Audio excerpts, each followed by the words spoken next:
దేవుని జ్ఞాపకాలలో నీవున్నావా అన్న ఒక అద్భుతమైన పాఠం ఈ రెండవ పాఠంగా మీకు అందించడం జరుగుతోంది.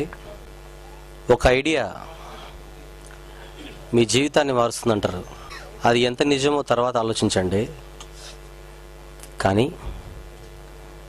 ఒక్క పాఠం మీ జీవితాన్ని మారుస్తుంది అని ఒకవేళ మీరు చెబితే అది ఇప్పుడు మీరు వినబోయే పాఠం. విన్న తర్వాత మీరే వచ్చి చెబుతారు, ఈ పాఠం మా జీవితాన్ని మారుస్తోందని. ఇక ఈ పాఠం ఎంత విలువైనదో ప్రారంభంలోనే నేను మీకు చెప్పాను కనుక మనసు పెట్టి మనస్ఫూర్తిగా మీ ఆత్మల రక్షణ కొరకు చాలా జాగ్రత్తగా మీరు వినవలసిందిగా మనవి చేస్తూ పాఠాన్ని ప్రారంభిస్తున్నాను. మనందరం కూడా దేవుని దగ్గరకు వచ్చింది, దేవుణ్ణి నమ్ముకుంది ఒకే ఒక కారణం. అదే ఆయనతో మనం శాశ్వత కాలం ఉండిపోవాలని. మరణించిన తర్వాత మనం ఆయనతోనే ఉండిపోవాలన్నది మనందరి మెయిన్ ఆబ్జెక్టివ్. ఒకవేళ మీలో ఎవరైనా ఈ 60 సంవత్సరాల కాలంలో ఉండేటువంటి లాభాల కొరకు దేవుణ్ణి ఇప్పటికే నమ్మి ఉంటే అది తప్పని, అది మంచి విశ్వాసము కాదని, మీరు ఒక రాంగ్ ట్రాక్లో ఉన్నారని మీరు అర్థం చేసుకోవాలి. నిజమైన విశ్వాసం అంటే మరణించిన తర్వాత కూడా నేను ఒక మహా జీవితాన్ని పొందబోతున్నాను, అది దేవుడు ఇస్తాడు నాకు అని ఆశించి ఆ జీవితం కొరకు నువ్వు దేవుని దగ్గరికి వస్తేనే అది నిజమైన విశ్వాసం. ఇకపోతే ఇప్పుడు మనం ఆలోచించవలసిందే, ఈ మన పరలోక యాత్రలో మనలను దేవునికి లేదా తండ్రికి చేరనివ్వకుండా ప్రయత్నించే ఒక అదృశ్య వినాశిని ఉంది అని గత పాఠాలలో మీరు నేర్చుకున్నారు. వాడు మనల్ని దెబ్బతీయటకు వాడు చేసే ప్రయత్నాలు ఇంత అంత కాదు. అలా మనిషి ఎన్నో తప్పులు చేస్తూ దేవునికి దూరం అవుతున్నాడు. కొన్ని తప్పులు వీలైతే మీరు నాకు చెప్పండి, కొన్ని తప్పులు చెప్పండి, కొన్ని పాపాలు చెప్పండి, నాకు కొన్ని పాపాలు చెప్పండి. దొంగతనం ఒక పాపం. ఇది చేస్తే దేవునికి మనం దూరం అవుతాం, తెలుసు మీకు. నరహంతకుడు కూడా దేవునికి దూరం అవుతాడు. వ్యభిచారం అన్నది ఒక పాపం, దొంగతనం అనేది ఒక పాపం, హత్య అనేది ఒక పాపం, మోసం చేయడం అనేది ఒక పాపం.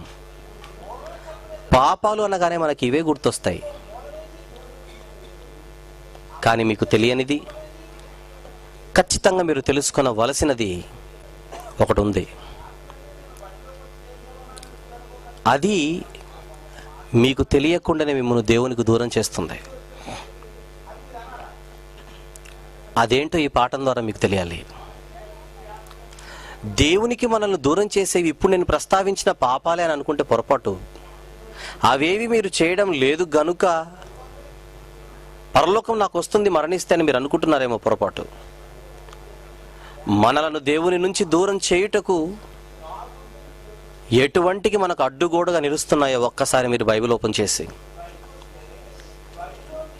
హెబ్రీలకు రాసిన పత్రిక 12వ అధ్యాయంలో ఉన్న హెచ్చరికను, జాగ్రత్తను మీరు జాగ్రత్తగా చూడండి ఒక్కసారి. హెబ్రీ పత్రిక 12వ అధ్యాయము మొదటి 2 వచనములు జాగ్రత్తగా చూద్దాం.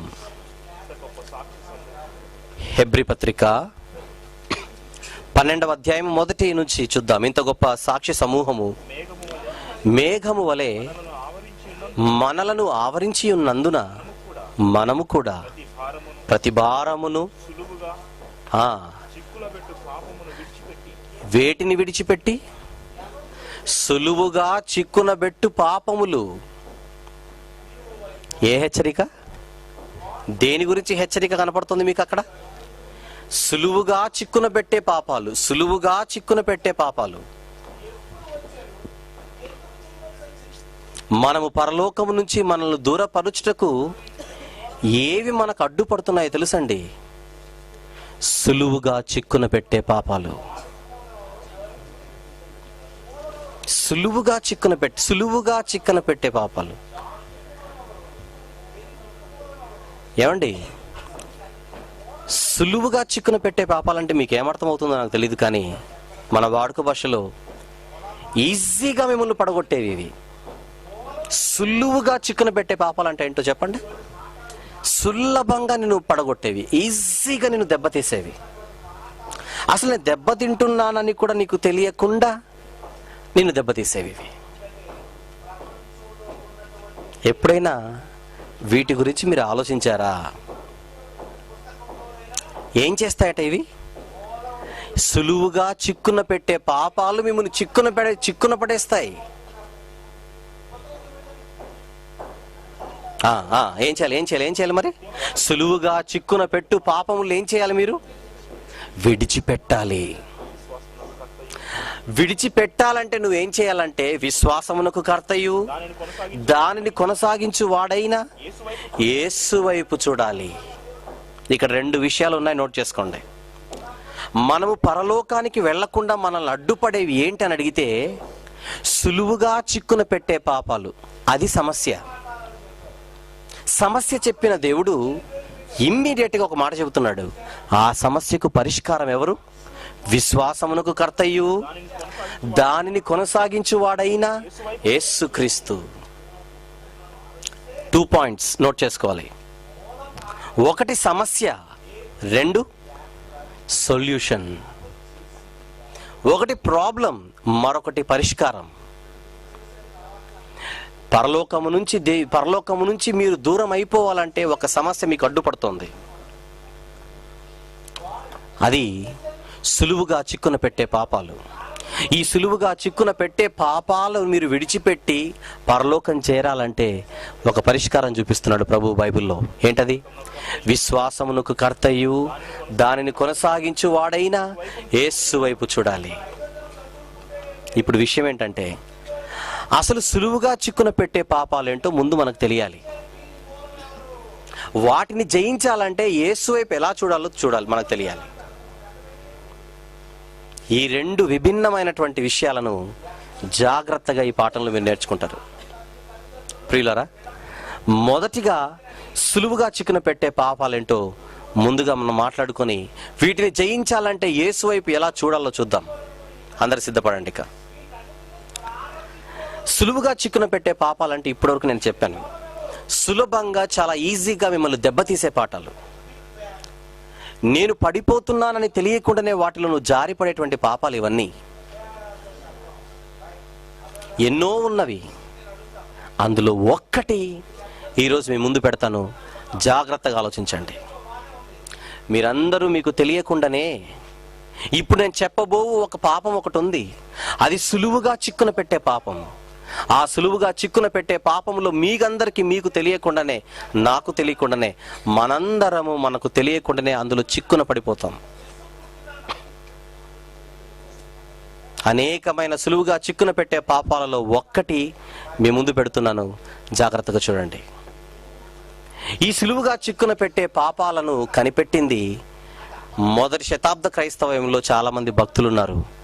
కానీ పౌలు అనేటువంటి మహాశయుడు మాత్రం ఒక్క సులువుగా చిక్కున పెట్టే పాపాన్ని గలతీ పత్రికలో మన కోసం చూపిస్తున్నాడు. చూడండి జాగ్రత్తగా.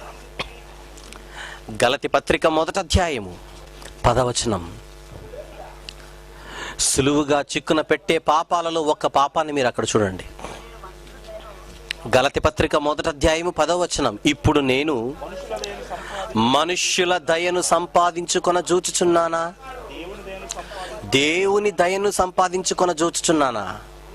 తర్వాత, ఒకవేళ నేను మనుష్యులను సంతోష పెట్టుగోరువాడనైతే నేనిప్పటికీ మనుషులను సంతోష పెట్టువాడనైతే నేను క్రీస్తు దాసుడను కాకయే పోవుదును. ఈ మాటలో మీకు ఏమర్థమైందో నాకు తెలియదు, కానీ ఇప్పుడు నేను చెప్పవలసింది ఒకటి ఉంది. పౌలు గారికి ఏమర్థమైందంటే, నేను క్రీస్తులోనికి వచ్చిన తర్వాత ఒక విషయాన్ని నేర్చుకున్నాను. ఏంటంటే, నేను క్రీస్తులోనికి వచ్చిన తర్వాత పొర్రపాటున కూడా మనుషులను సంతోషపెట్టుటకు నేను బ్రతకకూడదు. మనుషులను సంతోషపెట్టుటకు కాదు ఇక మీదట నా జీవితం, నేను దేవునిని సంతోషపెట్టాలి. ఒకవేళ నేను మనుషులను సంతోషపెట్టువాడనైతే అయితే నేను క్రీస్తు దాసుడును కాకేయపోవుదును. ప్రియులరా, పౌలు గారికి ఏమర్థమైందంటే, క్రీస్తులోనికి వచ్చిన తర్వాత నా జీవితంలో నేను దేవునికి దూరం అయ్యేటువంటి కారణాలలో ఒక కారణం, నేను పొరపాటున బహుశా నా జీవితంలో మనుషులను సంతోషపెట్టాలి, మనుషులను సంతోషపెట్టి వారి జ్ఞాపకాలలో నిలిచిపోవాలని బహుశా నేను ప్రయత్నిస్తానేమో. ఆ తప్పు నేను చేయకూడదని డిసైడ్ అయిపోయాడు పౌలు గారు. మనుష్యుల జ్ఞాపకాలలో ఉండాలని నేను ఎప్పుడు ప్రయత్నించకూడదని డిసైడ్ అయిపోయాడు పౌలు గారు. ఎందుకు ఇన్నిసార్లు రిపీట్ చేస్తున్నానంటే, ఈరోజు క్రైస్తవులు కానివ్వండి, క్రైస్తవేతరులు కానివ్వండి, మనిషికి ఉండే ఒక అతిపెద్ద బలహీనత ఏంటంటే, మనుషులను సంతోషపెట్టాలి, మనుషులను ఇంప్రెస్ చేసి మనుషుల జ్ఞాపకాలలో నేను చిరస్థాయిగా నిలిచిపోవాలనే ప్రయత్నం మనిషి బ్రతుకులో ప్రతి క్షణం కనబడుతూనే ఉంటుంది. మీరు ఆలోచించండి. పెళ్ళైన తర్వాత ఒక భార్య అనుకుంటుంటుంది ఎప్పుడు కూడా, ఎప్పుడు నా భర్త గుండెలో నేనే నిలిచిపోవాలి, ఎప్పుడు నా భర్త నన్నే ఆలోచించాలి, ఎప్పుడు నా భర్త మనసులో నేనే నిలిచిపోవాలి. మరి దానికోసం నేను ఏదైనా చెయ్యాలి, నా భర్తను నేను ఆనంద పెట్టాలి, నా భర్తను నేను సంతోష పెట్టాలి. నా భర్తను నేను సంతోష పెట్టాలంటే ఏం చేయాలి? అతని ఇష్టాలు తెలుసుకోవాలి, అతని అభిరుచులు నాకు తెలియాలి, అతనికి ఇష్టమైనవన్నీ చేసి, అతనికి ఇష్టమైనట్టుగా నేను బ్రతికి, అతనికి ఇష్టమైనట్టుగా అతనితో ఉండి, అతని మనసులో నేను చిరస్థాయిగా నిలిచిపోయి మరొకరికి చోటు లేకుండా అతని జ్ఞాపకాలలో నేను నిలిచిపోవాలని ప్రయత్నిస్తుంది ఒక భార్య ఎప్పుడు, కాదా? అవును. మరి పెళ్లి కాకముందు మజ్ను తిప్పలు అంతా ఇంత కాదో తెలుసు మీకు. భర్త జ్ఞాపకాలలో ఉండాలని భార్య, ప్రియురాలి జ్ఞాపకాలలో ఉండాలని ఒక ప్రియుడు. పెళ్లి కాకముందు ప్రియురాలి కోసం ఏదైనా చేయుటకు తెగించడానికి ప్రయత్నిస్తాడు ఒక ప్రియుడు. ఏదో చేయాలి. చివరికి ఆవిడ జ్ఞాపకాలలోనే ఉండిపోవాలి. అమ్మాయి జ్ఞాపకాల్లో ఉండాలని ఒక అబ్బాయి, భర్త జ్ఞాపకాల్లో ఉండాలని ఒక అమ్మాయి భార్య. ఇదంతా మన కుటుంబాలలో జరిగేది. మీకు విషయం చెబుతాను ఈ సందర్భంలో. మనుషులను ఇంప్రెస్ చేసి, మనుషుల చేత ప్రశంసలు అందుకొని, మనుషుల మనసులో నిలిచిపోయి, అలా నిలిస్తే గర్వపడడం అనేది, అతిశయపడడం అనేది, తృప్తి చెందడం అన్నది మనిషి పెరిగి పెద్ద అయిన తర్వాత కాదండి వచ్చేది. చిన్నప్పటి నుంచే మనిషికి బలహీనత వస్తుంది. ఉదాహరణ, మీ పిల్లలు స్కూల్కి వెళ్తారు తెలుసు. అప్పుడప్పుడు మీ పిల్లలు, అబ్బాయి అయితే అబ్బాయి, అమ్మాయి అయితే అమ్మాయి, తిరిగి మీ ఇంటికి వచ్చి మీతో అప్పుడప్పుడు కొన్ని మాటలు చెబుతుంటుంది. ఏమని? మమ్మీ, ఈరోజు 60 మంది మా క్లాస్లో ఉంటే మా టీచర్ నన్నొక్కదానే నిలబెట్టి అందరిలో నన్ను శబాష్ అనింది, అందరిలో నన్ను వెరీ గుడ్ అనింది, అందరిలో నన్ను పొగిడింది అన్న విషయము మీ కూతురు ఆనందంతో చెబుతుంటే మీరనుకుంటారు మీ టీచర్ నిన్ను ప్రశంసించింది గనక శబాష్ శబాష్ శబాష్ అని మీరు అంటారు. ఎప్పుడైతే మీరు వెరీ గుడ్ అని అంటారో, ఆ మాటతో కడుపు నిండి ఆ రోజు నుంచి ఆ అమ్మాయి అయితే అమ్మాయి, అబ్బాయి అయితే అమ్మాయి, ప్రతిరోజు ఆ టీచర్ దృష్టిలో పడాలని, ఆ టీచర్కి ఇష్టమైనది ఏదో చేటుగా క్లాస్లో ప్రయత్నిస్తూ ఉంటాడు లేదా ఉంటుంది. ఎప్పుడు అదే టీచర్ చేత వెరీ గుడ్ అనిపించుకోవడం కొరకు ఎన్నో ప్రయత్నాలు చేస్తుంటాడు ఈ విద్యార్థి. అలా టీచర్ అక్కడ శభాష్ అనడం, ఇంటికి వచ్చి మీకు చెప్పడం, శభాష్ అనడం, ఇంటికి వచ్చి మీకు చెప్పడం, ఇదే తంతు జరుగుతూనే ఉంటుంది. మొదటిసారి చెప్పారు ఓకే, కానీ రెండవసారి, మూడవసారి, నాలుగవసారి, ఐదవసారి ఎందుకు రెగ్యులర్ ఇంటర్వెల్స్లో మీకు ఎందుకు ఆ మాట చెబుతున్నారో తెలుసా? మీకు తెలియదు, తెలియకుండానే పొగడ్తలకు దాసోహం అయిపోతున్నాడు నీ బిడ్డ. తెలియకుండానే పొగడ్తలకు దాసోహం అయిపోతుంది నీ బిడ్డ. అప్రిసియేషన్ అని ఒకటి ఉంది, అప్రిసియేషన్ వేరు, ఫ్లాటరీ వేరు. Appreciation is motivation, that's okay. Appreciation అంటే అభినందించడం. మొదట వస్తాయి అభినందనలు, కానీ అభినందనలే తర్వాత ఏ స్థాయికి వెళ్ళిపోతాయి? పొగడ్తల స్థాయికి వెళ్ళిపోతాయి. ఫ్లాటరీ అంటే పొగడ్త. ఏదైనా సాధిస్తే అభినందించడం తప్పు కాదు, కానీ ఆ అభినందనలనే ఆహారంగా, పొగడ్తలనే ఆహారంగా మలుచుకోవడం అన్నది చాలా భయంకరమైన బలహీనత. ఇది పసితనం నుంచే పిల్లలకు వస్తుంది. అది మీరు తల్లిదండ్రులుగా అబ్జర్వ్ చేయాలి. నాకు మంచి పేరు వచ్చింది స్కూల్లో, నాకు మంచి పేరు వచ్చిందని అంటే మీరు ఏం చేయాలి? వెరీ గుడ్ అంటూనే, కానీ అది కాదు. వాళ్ళు పొగిడినందుకు కాదు నువ్వు ఆనందించవలసిందే, ఇంకేదో ఉందని వారిని నువ్వు ఎడ్యుకేట్ చేయాలి. కానీ పిల్లలలో ఆ బలహీనత వస్తూ ఆ పిల్లవాడే రేపు పొద్దున్న పెరిగి పెద్దవాడై ఒక ఉద్యోగస్తుడు అవుతాడు. జాగ్రత్తగా వినండి ఈ మాట.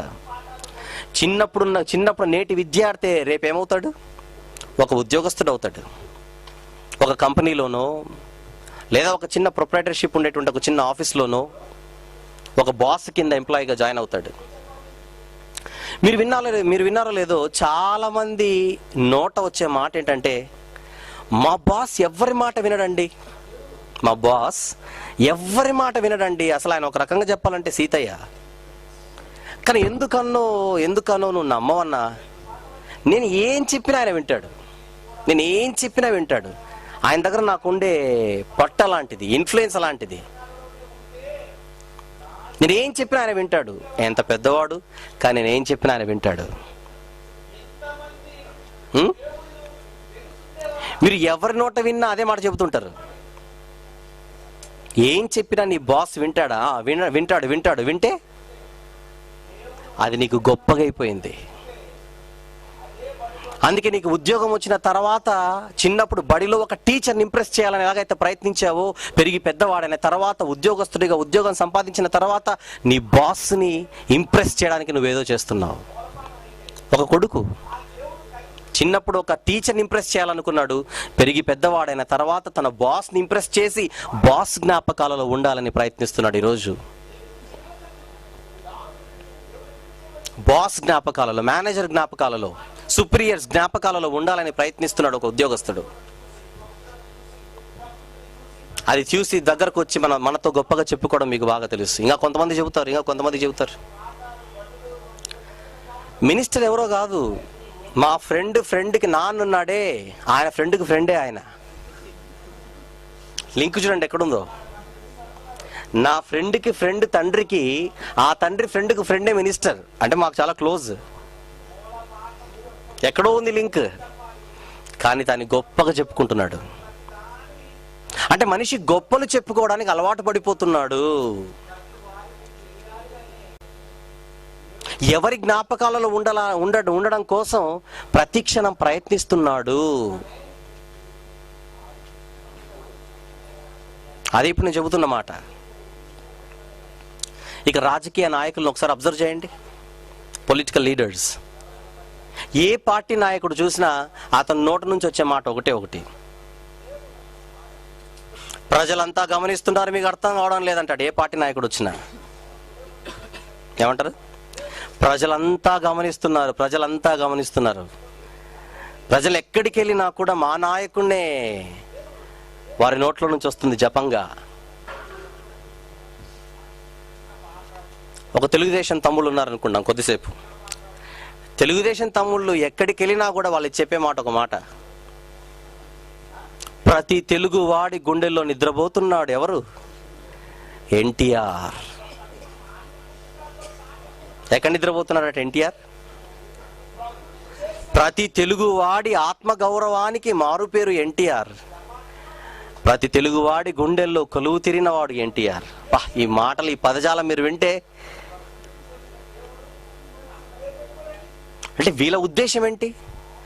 ప్రజల జ్ఞాపకాలలో ఉండాలని ఒక రాజకీయ నాయకుడు. ఈ తెలుగుదేశం వాళ్ళు వెళ్ళిపోయిన తర్వాత జగన్మోహన్ రెడ్డి గారు వస్తారు. అతను అంటాడు, ప్రతి తెలుగువాడి గుండె చప్పుడు ఏం చెబుతోందంటే వైఎస్ఆర్ వైఎస్ఆర్ వైఎస్ఆర్ అని ఇతను అంటాడు. ఇంతకు ప్రతివాడి గుండె వైఎస్ఆర్ అంటుందా ఎన్టీఆర్ అంటుందా? ఈ రెండు అనట్లేదు, లబ్డబ్ లబ్డబ్ అంటోంది. ఇక తెలంగాణ వాడు కేసీఆర్, తెలుగుదేశం వాడు ఎన్టీఆర్, వైఎస్ఆర్ కాంగ్రెస్ వాడు వైఎస్ఆర్. అలా ఎవరికి వాళ్ళు వీళ్ళ ప్రయత్నాలు, వీళ్ళ మాటలు, వాళ్ళు చేసే పాదయాత్రలు, వాళ్ళు చేసే ఓదార్పు యాత్రలు,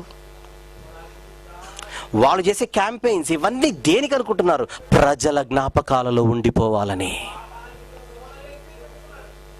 కుటుంబ వ్యవస్థను చూస్తే మరొక వ్యక్తి, మరొక కుటుంబ సభ్యుని జ్ఞాపకాలలో ఉండాలని కుటుంబంలో ఒక భార్య లేదా భర్త, ఒక టీచర్ జ్ఞాపకాల్లో ఉండాలని ఒక విద్యార్థి, ఒక మేనేజర్ జ్ఞాపకాల్లో ఉండాలని ఒక ఉద్యోగస్తుడు, ప్రజల జ్ఞాపకాలలో ఉండాలని ఒక రాజకీయ నాయకుడు, అలాగే ఒక సినిమా యాక్టర్. ఇలా మీరు ప్రపంచంలో ఉండే అందరిని చూస్తే, ఏ వ్యక్తిని చూసినా ఎక్కడో ఒక చోట అతని ఆలోచన ఏంటో తెలుసా? ఎవరో ఒకరి జ్ఞాపకాల్లో ఉండిపోవాలని. ఎవరో ఒక జ్ఞాపకాల్లో వారి గురించి ఎందుకు ఇక్కడ కూర్చున్న మీ అందరూ కూడా నాతో సహా మనందరం గుండె మీద చేసుకొని ఆలోచిస్తే మనందరం కూడా ఎవరినో ఇంప్రెస్ చేయాలని బ్రతుకుతుంటాం. ఇప్పుడు ఒక నిజం చెప్పబోతున్నాను, జాగ్రత్తగా వినండి. ప్రపంచంలో జాగ్రత్తగా, ఒకవేళ మీరు మనుషుల జ్ఞాపకాలలో ఉండిపోవాలని ఒకవేళ మీరు ప్రయత్నిస్తుంటే మీకు ఒక పచ్చి నిజం చెప్పాలి. ఇప్పుడు ప్రపంచములో ఏ వ్యక్తి మరొక వ్యక్తిని ఎప్పుడు జ్ఞాపకంలో పెట్టుకోడు. అది ఎవరైనా సరే. ఒక మనిషి మరో మనిషిని ఎప్పుడు జ్ఞాపకం పెట్టుకోనండి. ఉదాహరణ చెబితే మీకు అన్ని విషయాలు అర్థమైపోతాయి. ఒక అద్భుతమైన ఎగ్జాంపుల్ చెబుతాను. ఒక తండ్రి, అందరు జాగ్రత్తగా వినాలి. ఒక తండ్రి, కుటుంబ యజమాని, ఒక వ్యక్తికి అతను భర్త, మరొక ఇద్దరు వ్యక్తులకు అతను కొడుకు, చాలా మంది పిల్లలకు అతను తండ్రి. ఈ వ్యక్తి ఒకరోజు చనిపోతాడు. చనిపోయిన తరువాత శవం ఇంటికి వస్తుంది. ఇంటికి వచ్చినప్పుడు ఆ మొదటి రోజున ఇంటి వాతావరణం ఎలా ఉంటుందో చెప్పండి. మొదటి రోజున ఇంటి వాతావరణం ఎలా ఉంటుంది? గొల్లుమని ఏడుపులు. భార్య ఏడుస్తుంటుంది, పిల్లలు ఏడుస్తుంటారు, తల్లిదండ్రులు ఏడుస్తుంటారు, బంధువులు ఏడుస్తుంటారు, ఇరుగు పొరుగు వారు వచ్చి వీళ్ళ ఏడుపుని చూసి వీళ్ళు ఏడుస్తుంటారు. అంతా ఏడుపు ఏడుపు ఏడుపు ఏడుపు. మొదటి రోజు అంతా ఏడుపే. శవాన్ని ఎత్తే టైం వస్తుంది. అప్పుడు భార్య శరీరం మీద, శవం మీద పడి ఏడుస్తూనే ఉంటుంది. నా భర్త, నా భర్త, నా భర్త. నలుగురు వచ్చి ఆవిడని పట్టుకుంటారు. శవాన్ని నలుగురు పైకెత్తుతారు. నా భర్తను తీసుకొని నా భర్తను తీసుకొని వెళ్ళకండి, నా గొల్లుమని అరుస్తుంటుంది. ఎత్తిన ఆ నలుగురు, అలాగైతే నీ దగ్గర పెట్టుకోమని దింపేసి వెళ్ళిపోయారు అనుకోండి. దింపి వెళ్ళిపోతున్నారు అనుకోండి. అప్పుడు ఈమె ఏమంటుందో చెప్పండి. మీరు రండి, మీరు రండి. నేను అంటాను, మీరు ఎత్తాలి. అనడం నా పాత్ర, ఎత్తడం మీ పాత్ర. నా భర్తను తీసుకొని వెళ్ళండి. నా భర్తను వద్దు, నా భర్త నా దగ్గర ఉంచండి, మీరు తీసుకొని వెళ్ళండి. ఇది భార్య పరిస్థితి. శవాన్ని పాతి పెడతారు, అందరు ఇంటికి వస్తారు.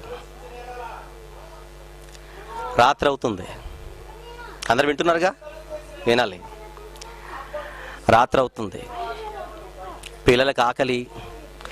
పెద్దలు వచ్చి పిల్లలకి ఎలాగనో ఒకలాగా తినిపించేస్తారు. అప్పుడు భార్య ఉంటుంది బెడ్రూమ్లోనే ఎక్కడో. వాళ్ళు వచ్చి, అమ్మ కొంచెం అన్నం తిను, నిన్నటి నుంచి ఏడుస్తూనే ఉన్నావు, నాకొద్దు అంటుంది భార్య. 2 ముద్దలు తిను తల్లి, నాకొద్దు, ఒక్క ముద్ద ప్లీజ్, మా ఆయన లేకుండా నాకు ముద్ద దిగదు, మీరందరూ వెళ్ళిపోండి, నేను ఒంటరిగా ఉండాలి. ఇది మొదటి రోజు scene. Okay, scene number 1 over. రెండో రోజు సీన్, రెండో రోజుకి వచ్చింది. ఇప్పుడు మిమ్మల్ని అడుగుతున్నాను, రెండవ రోజు కుటుంబ పరిస్థితి మొదటి రోజునంత సీరియస్గా గంభీరంగా ఉంటుందా? రెండో రోజుకి ఏదో కొంచెం మార్పులు వచ్చింటాయి చెప్పండి. కొంచెమన్నా తగ్గింటుంది. భార్య దగ్గరికి వెళ్ళి, ఏంటమ్మా నిన్న ఇంత ఏడ్చావు, ఈరోజు ఏడవట్లేదే అంటే, కన్నీరు ఆవిరైపోయింది బ్రదర్ అంటుంది.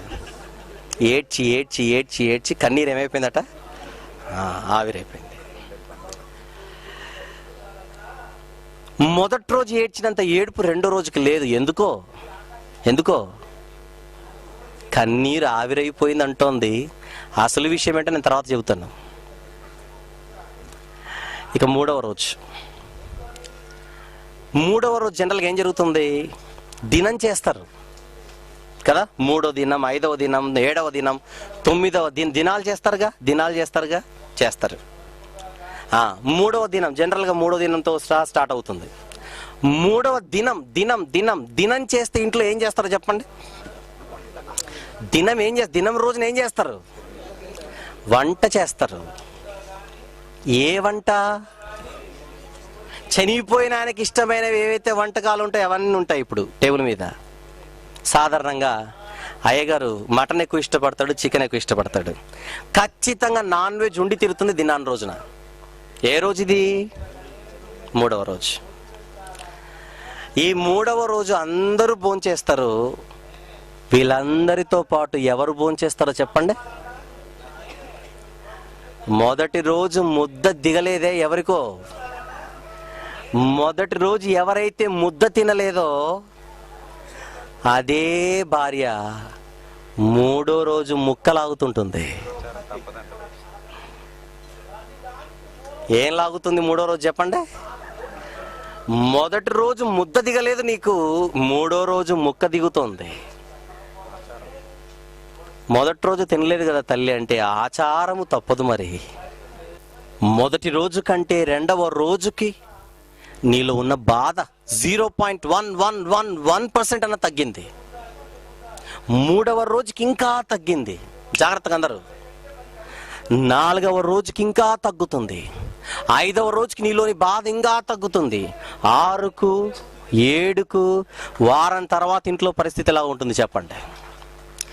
వారము తర్వాత పరిస్థితి ఎలా ఉంటుంది ఇంట్లో? ఎన్నో విషయాలు దారిన పడుతుంటాయి. ఇప్పుడు అన్ని సమస్యలు ఒక కొలిక్కి వస్తుంటాయి. వాతావరణం అంతా తిరిగి చక్కబడుతుంటుంది. 10 రోజులైన తర్వాత ఆల్మోస్ట్ కామ్ అయిపోతుంది.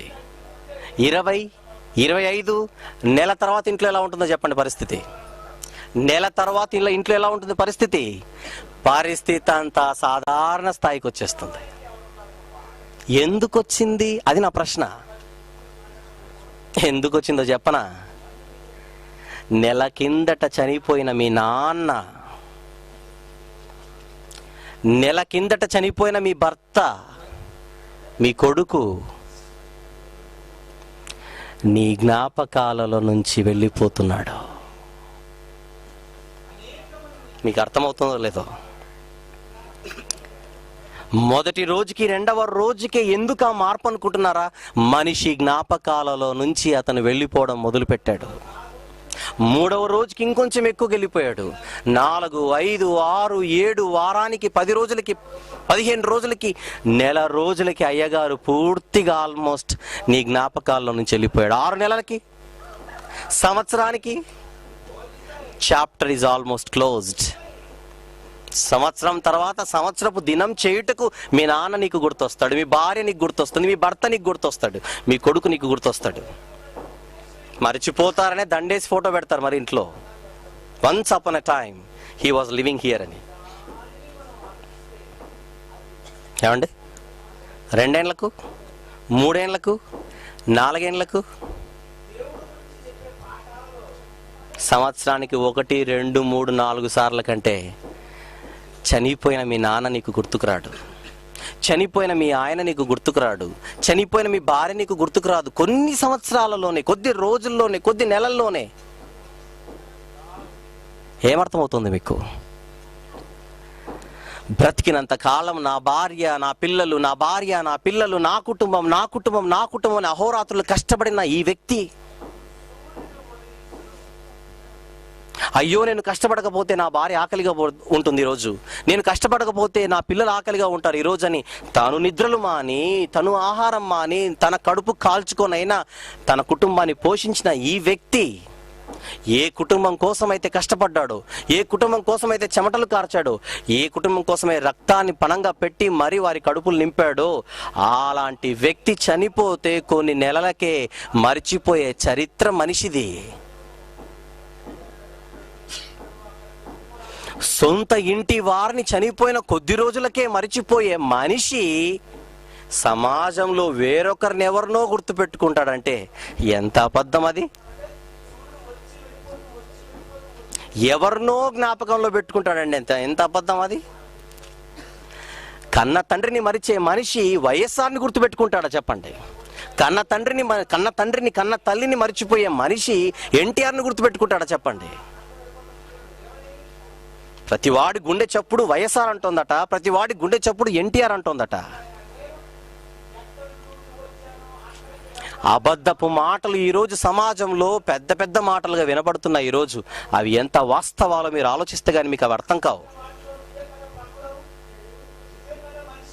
దీనిని బట్టి మీకు అర్థం కావలసిన ఒక పచ్చి నిజం, మనుషులెవ్వరూ మరో మనిషిని జ్ఞాపకం ఎప్పుడు పెట్టుకోరు. అది ఎప్పుడు మీరు సువర్ణాక్షరాలతో రాసుకోవాలి.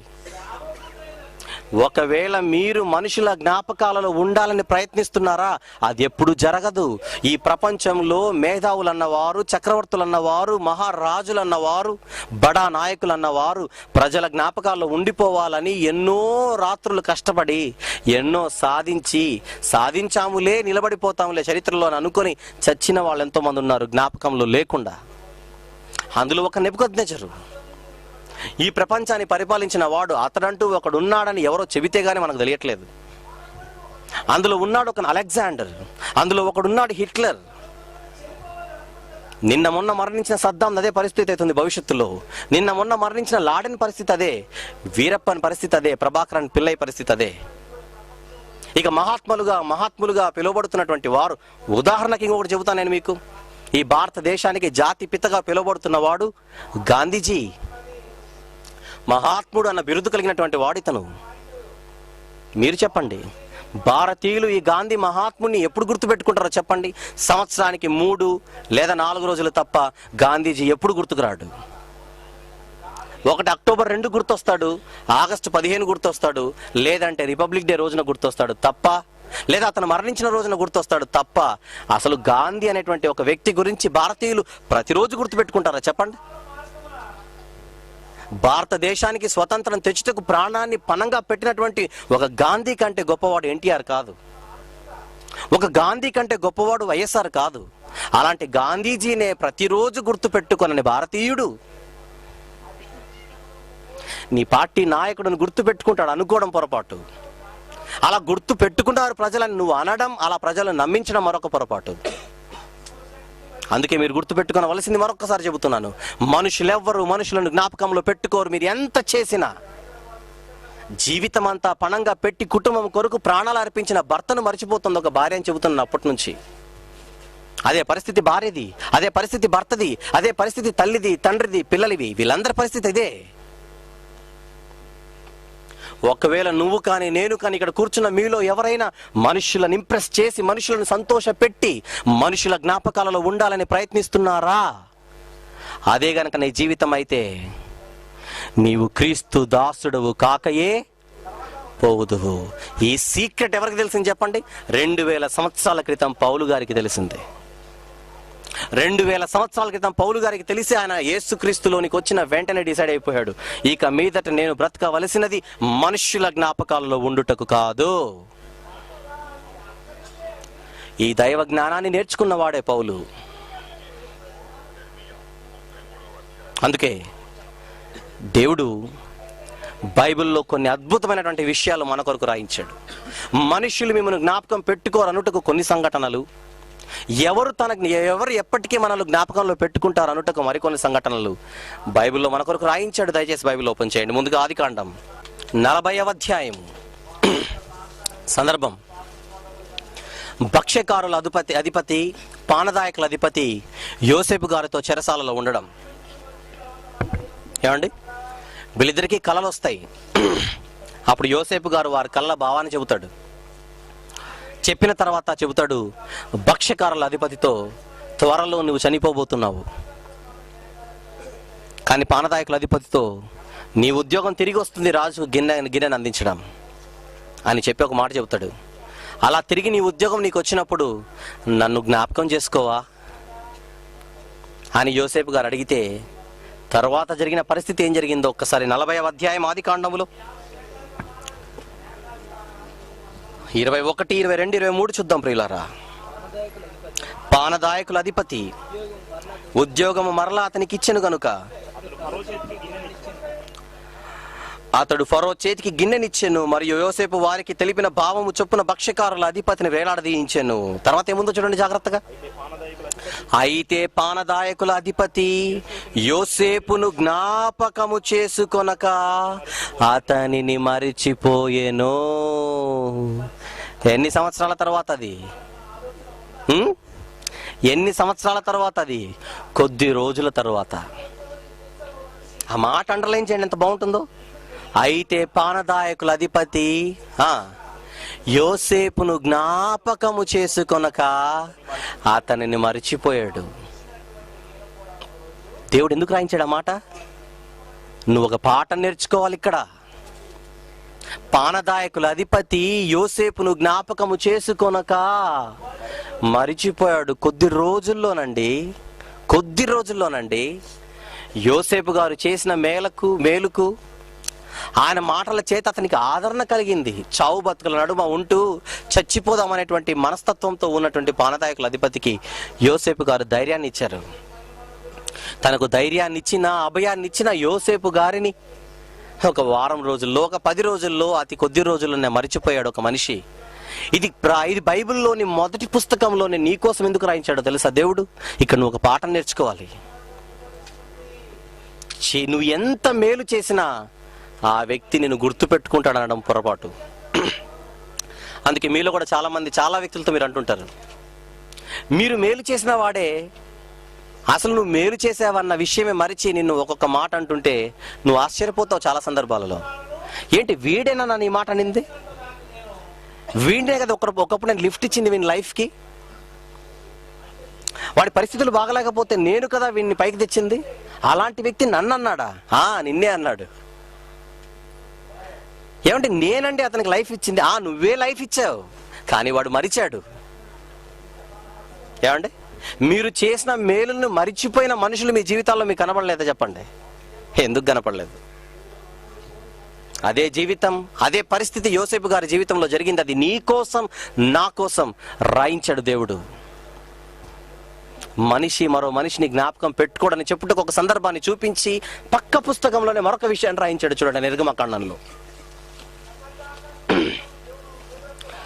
నిర్గమకాండంలో ఆయన రాయించిన మరో మంచి మాట చూడండి. ఇప్పుడు యోసేపును మనిషి మరిచిపోయాడన్న విషయాన్ని జ్ఞాపకం పెట్టుకొని ఇప్పుడు నిర్గమకాండం 2వ అధ్యాయానికి రండి అందరూ.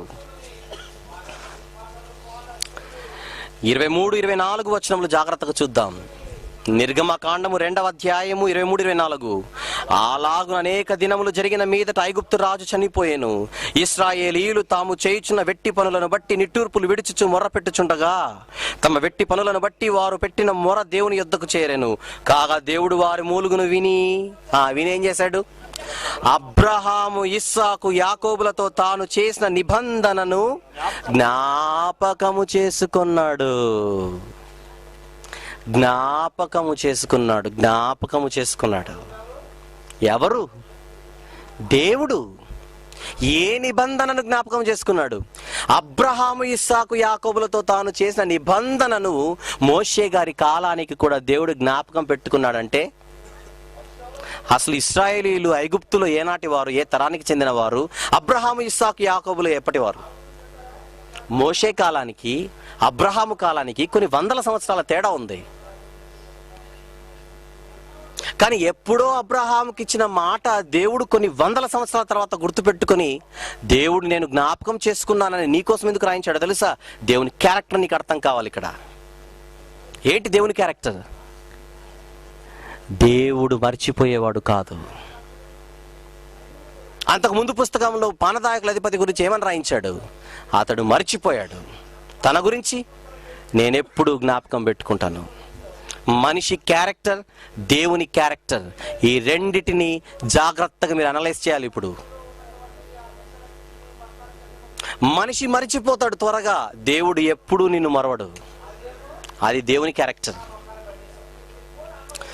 దేవుడు మరిచిపోడు అనుటకు బైబిల్లో ఇంకొన్ని సంఘటనలు చూద్దాం జాగ్రత్తగా. ఆది కాండంలోనికి రండి. మరి ఆది కాండము 30వ అధ్యాయము, దేవుని మనస్సును, దేవుని క్యారెక్టర్ను చూడండి జాగ్రత్తగా.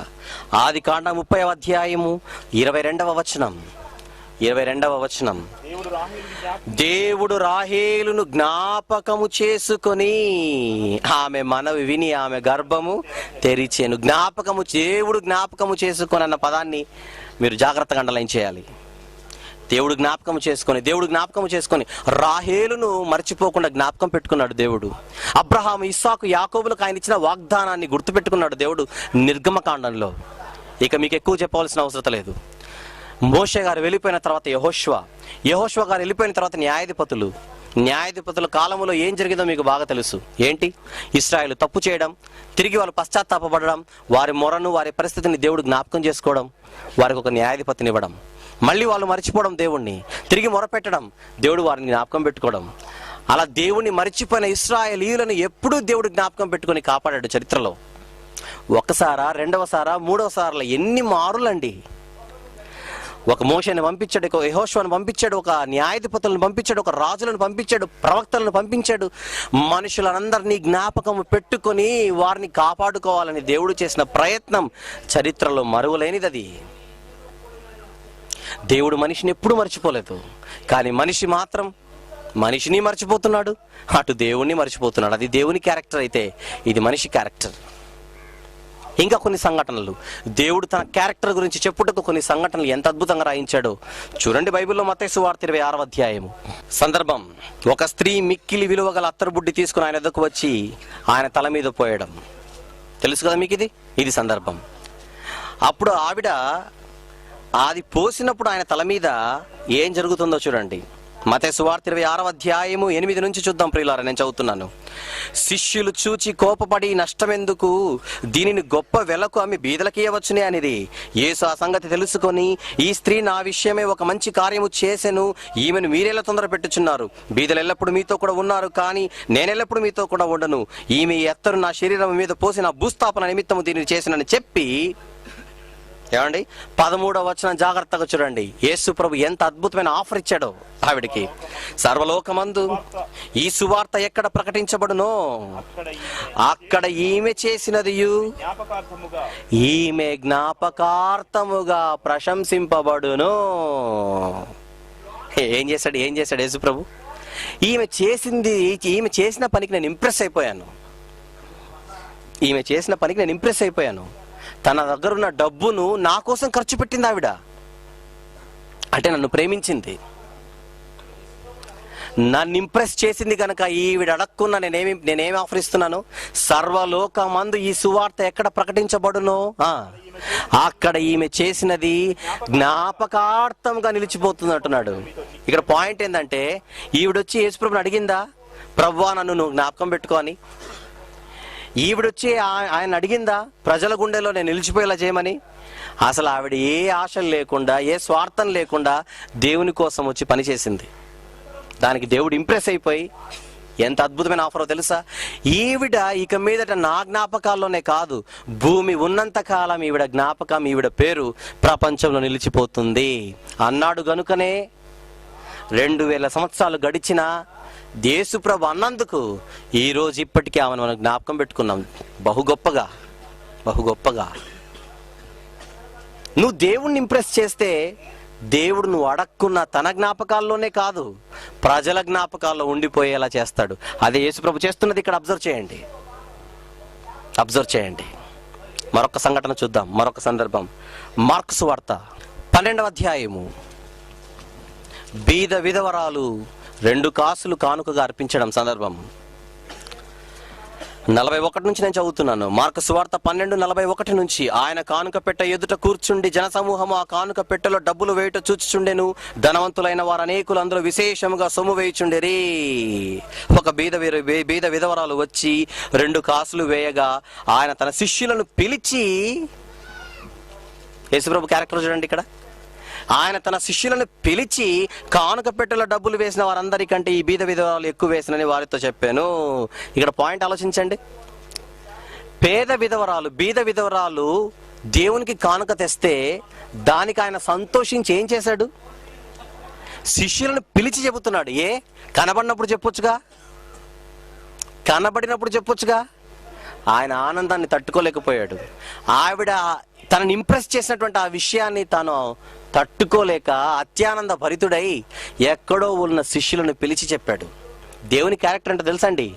దేవుని క్యారెక్టర్, నువ్వు ఆయన ఇంప్రెస్ చేస్తే 10 మందిలో ఎత్తి నీ గురించి మాట్లాడాలని ఆలోచిస్తుంటాడు. అది యోబు గారి విషయంలో మీకు బాగా తెలుసు. అసెంబ్లీ మీటింగ్ జరుగుతుంటుంది, సాతాను వస్తాడు, ప్రతిపక్ష నాయకుడు. అప్పుడు దేవుడు ఏమంటాడు? నా సేవకుడైన యోబును చూచితివా? భూమి మీద అన్ని కోట్ల మంది ఉండగా ఏమండి ఒక యోబు గురించి ఎందుకు ఎత్తి మాట్లాడాలి? కారణం, యోబు గారు దేవుణ్ణి ఇంప్రెస్ చేశాడు తన లైఫ్లో. దేవుణ్ణి ఇంప్రెస్ చేస్తే నువ్వు అడగకుండా దేవుడు తన జ్ఞాపకాల్లో పెట్టుకుంటాడు నిన్ను. దేవుణ్ణి నువ్వు ఇంప్రెస్ చేస్తే నువ్వు అడగకున్నా ప్రజల గుండెలో నిలిచిపోయేలా నిన్ను చేస్తాడు. అది యోబు గారి విషయంలో చేశాడు. అది అత్తరు పోసినటువంటి స్త్రీ విషయంలో కనబడుతోంది. పేద విధవరాలు పరిస్థితుల్లో కూడా చూడండి. వీళ్ళందరూ మన జ్ఞాపకాల్లో ఎలా నిలిచిపోతున్నారు? ఉన్నతంగా నిలిచిపోతున్నారు, ఉన్నతంగా. ఇంకొకటి చూద్దాం. అపోస్తలుల కార్యములు 10వ అధ్యాయము. కొర్నేలి సందర్భం. ఏమండి మొదటి నుంచి నేను చదువుతున్నాను. మొదటి నుంచి. ఇటలీ పటాలం అనబడిన పటాలంలో శతాధిపతి అయిన కొర్నేలి అని భక్తిపరుడు ఒకడు కైసరయ్యలో ఉండెను. అతడు తన ఇంటి వారందరితో కూడా దేవుని యందు భయభక్తులు గలవాడై ఉండి ప్రజలకు బహుధర్మము చేయుచు ఎల్లప్పుడూ దేవునికి ప్రార్థన చేయుచుండెను. అప్పుడు దూత వస్తుంది. దూత కొర్నేలి అని దర్శనమందు తేటగా పిలవడం ఇతను కనపడుతుంది. అప్పుడు 4వ వచనంలో ఏం కనపడుతుందో చూడండి. అతడు దూత వైపు తేరి చూచి భయపడి, ప్రభువా ఏమని అడిగితే, అందుకు దూత, నీ ప్రార్థనలను నీ ధర్మ కార్యములను దేవుని సన్నిధికి జ్ఞాపకార్థముగా చేరినవి. జ్ఞాపకార్థముగా అండర్లైన్ చేయండి ఈ పదాలన్నిటినీ. కొర్నేలి చేసిన ధర్మ కార్యాలన్నీ పరలోకంలో ఎలా ఉన్నాయట? రికార్డ్ అయిపోతున్నాయట. వావ్ వావ్ వావ్ వండర్ఫుల్ అని. కొర్నేలి చేసిన కార్యక్రమాలన్నీ జ్ఞాపకార్థముగా పరలోకానికి చేరాయంట. చూడండి, పరలోకానికి వెళ్ళిపోయాయట కొర్నేలి క్యారెక్టర్. ఆ జ్ఞాపకార్థంగా పదాలు అండర్లైన్ చేసి జాగ్రత్తగా మీరు నోట్ చేయాలి. అత్తరు పోసిన స్త్రీ విషయంలో ఏమని పెట్టాడు అక్కడ? సర్వలోకమంతా ఈ సువార్త ప్రకటించు కాలం వరకు ఎక్కడికి వెళ్ళినా ఈవిడ పేరు జ్ఞాపకార్థంగా నిలిచిపోతుంది. కొర్నేలి పేరు జ్ఞాపకార్థంగా పరలోకంలో నిలిచిపోతుంది. వీళ్ళందరూ అడుగుతున్నారా దేవుణ్ణి, ప్రభావములు జ్ఞాపకం పెట్టుకో, ప్రభావములు జ్ఞాపకం పెట్టుకో అని. జస్ట్ వర్క్ చేసి లేదా దేవునికి ఇష్టమైన కార్యక్రమం చేసి దేవుని ఇంప్రెస్ చేశారు. వీళ్ళందరూ దేవుని జ్ఞాపకాలలో ఉన్నతంగా నిలిచిపోతున్నారు, ఉన్నతంగా నిలిచిపోతున్నారు. ఇకపోతే మరొక జనాంగం గురించి దేవుడు రాయించాడు గొప్పగా. వీళ్ళెవరో తెలుసండి? మాసిదోనియా అనే ప్రాంతం ఉంది యూరప్లో. మాసిదోనియా ప్రాంతంలో ఉన్నటువంటి క్రైస్తవులు చాలా పేదవారు, బీదలు. కానీ దేవుని కొరకు వారి త్యాగాన్ని చూసి దేవుడు ఆనందపడిపోయి, ఎక్కడో అకయ అనే ప్రాంతం ఉంటుంది, అక్కడ కొరింథీ, ఎథెన్స్ అనే 2 పట్టణాలు ఉంటాయి. ఆ 2 పట్టణాలలో ఒక పట్టణం కొరింథీ. అక్కడ ఒక సంఘం ఉంది.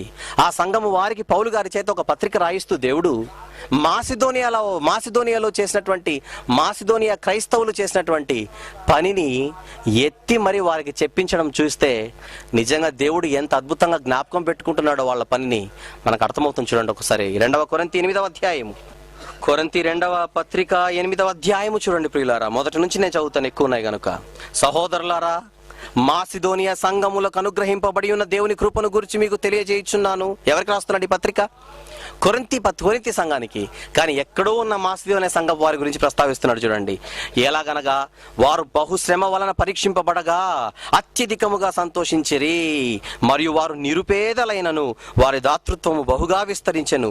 ఈ కృప విషయములోను పరిశుద్ధుల కొరకైన పరిచర్యలో పాలు పొందు విషయములోను మనఃపూర్వకముగా మమ్మల్ని వేడుకొనుచు వారు తమ సామర్థ్యము కొలదే కాక సామర్థ్యము కంటే ఎక్కువగాను తమంతట తామే ఇచ్చిరని మీకు సాక్ష్యం ఇచ్చుచున్నాను.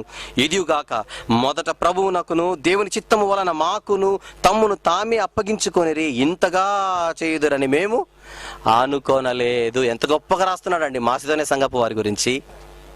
ఎక్కడో ఏ సంఘానికో రాస్తున్నటువంటి ఆయన ఆ సంఘ పరిస్థితులను బట్టి ఆ సంఘం గురించి రాయవలసినటువంటి పౌలు గారు ఎక్కడో మాసిదోనియా సంఘం వాళ్ళు చేసిన త్యాగం గురించి రాస్తున్నాడంటే అది పౌలు గారు రాసింది కాదు, దేవుడు రాయించిన మాటలు అవి.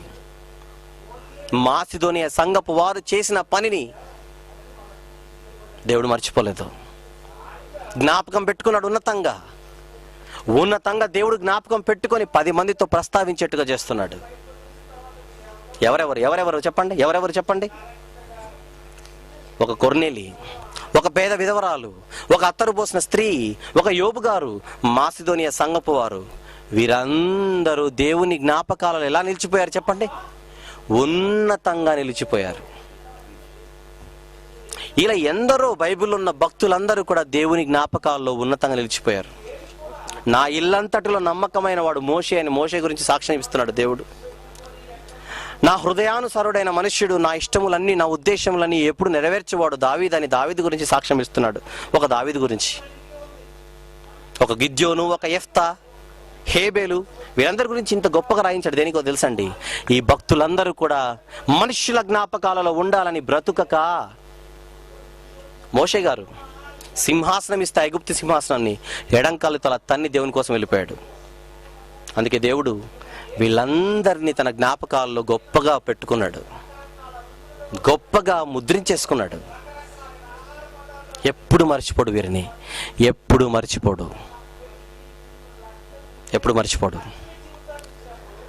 అందుకే హెబ్రీ పత్రికలో ఒక అద్భుతమైన మాట మన కొరకు దేవుడు రాయించాడు. చూడండి, హెబ్రీ పత్రిక 6వ అధ్యాయము 10వ వచనం. హెబ్రీ పత్రిక 6వ అధ్యాయము 10వ వచనాన్ని జాగ్రత్తగా చూడండి. మీరు చేసిన కార్యమును మీరు పరిశుద్ధులకు ఉపచారము చేసి ఇంకను ఉపచారము చేయుచుండుట చేత తన నామమును బట్టి మీరు చూపిన ప్రేమను మరచుటకు దేవుడు అన్యాయస్తుడు కాడు. అంటే దేవుడు మరచి పోడు. ఆయన నామమును బట్టి మీరు ఏది చేసినా ఆయన తన రికార్డ్స్లో రాసేసుకుంటున్నాడు.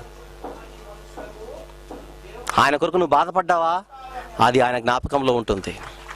ఆయన కొరకు నువ్వు పని చేసావా, ఆయన రికార్డ్స్లో ఉంటాయి అవి. ఆయన కొరకు నువ్వు అవమానం పొందావా, ఆయన రికార్డ్స్లో ఉంటాయి. అందుకే దేవుని కొరకు మనం ఏడిస్తే, దేవుని కొరకు మనం కన్నీళ్లు రాలిస్తే, దేవుని కొరకు మనం కష్టాలు అనుభవిస్తే, ఇవన్నీ కూడా దేవుడు తన పుస్తకంలో రాసుకుంటాడు అనుటకు బైబిల్లో కొన్ని మాటలు చూడండి. కీర్తనల గ్రంథం 56వ అధ్యాయం. మనం చేసే ప్రతి కార్యక్రమాన్ని ఆయన తన దగ్గర ఉన్న ఒక పుస్తకంలో రాసుకుంటూ ఉంటాడని ఎంత చక్కగా భక్తుడు రాశాడు చూడండి. కీర్తనల గ్రంథం 56వ అధ్యాయం 8వ వచనం. ప్రియులారా, కీర్తనల గ్రంథం 56:8. నా సంచారములను నీవు లెక్కించి ఉన్నావు, నా కన్నీళ్లు నీ బుడ్డిలో ఉంచబడి ఉన్నవి, అవి నీ కవిలలో కనబడును కదా. కవిలు అంటే కిందేముంది? పుస్తకం. అంటే దేవుని దగ్గర ఒక పుస్తకం ఉంది. ఆ పుస్తకంలో దేవుని కొరకు నువ్వు రాల్చే ప్రతి కన్నీటి బొట్టు రాయబడుతుంది అక్కడ. అంటే నువ్వు బాధపడ్డం, నువ్వు అవమానాలు పొందడం, ఇవన్నీ కూడా దేవుడు తన పుస్తకంలో రాసుకుంటున్నాడు. ఆయన కొరకు బాధపడ్డావని నువ్వు మర్చిపోతావేమో, కానీ ఆయన మర్చిపోడు. మలాకి గ్రంథం 3వ అధ్యాయం చూడండి ఎంత బాగుంటుందో. మలాకి గ్రంథం 3వ అధ్యాయము 16వ వచనం. అప్పుడు యెహోవా యందు భయభక్తులు గల వారు ఒకరితో ఒకరు మాటలాడుకొనుచుండగా యెహోవా చెవియొగ్గి ఆలకించెను. మరియు యెహోవా యందు భయభక్తులు కలిగి ఆయన నామమును స్మరించుచు ఉండు వారికి జ్ఞాపకార్థముగా ఒక గ్రంథం ఆయన సముఖమునందు వ్రాయబడేను. ఎలా రాయబడుతుంది? జ్ఞాపకార్థముగా. ఆయన కొరకు మనం చేసే ప్రతి పని ఆయన రికార్డ్స్లో ఎంటర్ అవుతున్నాయండి. ఎంత గొప్ప విషయం, ఎంత గొప్ప విషయం. తన గ్రంథంలో రాసుకుంటున్నాడట. మీకు బాగా తెలుసు, నీకు అవయవ నిర్మాణం చేసినప్పుడు తన గ్రంథంలో రాసుకున్నాడు. మన దినములన్నీ ఆయన గ్రంథములో లిఖితములాయను. కానీ నీ దినాలను రాసుకున్న దేవుడు, నీకు ఇచ్చిన అవయవాలను రాసుకున్న దేవుడు ఏం రాసుకుంటున్నాడు? ఆయన కొరకు నువ్వు చేసే ప్రతి పనిని ఆయన రాసుకుంటున్నాడు. ఆయన రాసుకుంటున్నాడు. ఇప్పుడు ఒక మాట చెబుతాను, ఆనందించండి. యేసుప్రభు రెండవ రాకడలో ఎలా ఉంటుంది భవిష్యత్ అని యేసుప్రభు చెబుతూ ఒక మాట అంటాడు. తన కుడివైపున ఉన్న వారిని చూచి ఆ రోజు అంటాడట, నా తండ్రి చేత ఆశీర్వదింపబడిన వారలారా, మీరు వచ్చి లోకము పుట్టక ముందు మీ కొరకు సిద్ధపరచబడినటువంటి రాజ్యం స్వతంత్రించుకొనుడి. నేను ఆకలిగా ఉంటిని, మీరు నాకు ఆహారం ఇచ్చితిరి. తీయండి 25 మత్తయి సువార్తలో. నేను దాహము కొంటిని, మీరు నాకు నీళ్ళిచ్చితిరి. దిగంబరినై ఉంటిని, నాకు మీరు బట్టలిచ్చితిరి. రోగినై ఉంటిని, మీరు నన్ను పరామర్శించితిరి. చెరసాలలో ఉంటిని, నా యొద్దకు వచ్చితిరి అని అంటే వీళ్ళంటారట నీతిమంతులు, ప్రభువా మేమెప్పుడు ఇవన్నీ చేశాం ప్రభువా అని అంటే కింద 40లో అందుకు రాజు, మిక్కిలి అల్పులైన ఈ నా సహోదరులలో ఒకనికి మీరు చేసితిరి గనుక మీరు నాకు చేశారని దేవుడు ఎంత చక్కగా జ్ఞాపకం పెట్టుకున్నాడు. అక్కడ సీన్ మీకు అర్థం కావాల్సింది ఏంటంటే, చేసినోడు మర్చిపోయాడు. మీకు అర్థమవుతుందో లేదో? దేవుని కొరకు పలానా పని చేసి మనిషి మర్చిపోయాడు, కానీ దేవుడు మాత్రం దాన్ని లేవనెత్తి మళ్ళీ చెబుతున్నాడు, ఆ రోజు పలానా రోజు నా నామమును బట్టి నువ్వు ఈ పని చేసావు, నీకు గుర్తులేదు కానీ నా పుస్తకంలో అది ఉంది, నా జ్ఞాపకాల్లో అది ఉంది. భవిష్యత్ భవిష్యత్ ఎవరికి చేస్తే తన సహోదరులు. ఎవరైనా సహోదరులు? ఎవరు నా తల్లి, ఎవరు నా సహోదరులు? నా పరలోకపు తండ్రి చిత్త ప్రకారము చేయువాడే నా సహోదరుడు అన్నాడు. వీళ్ళంతా సేవలో ఉన్నవారండి, సేవలో ఉన్నవారు.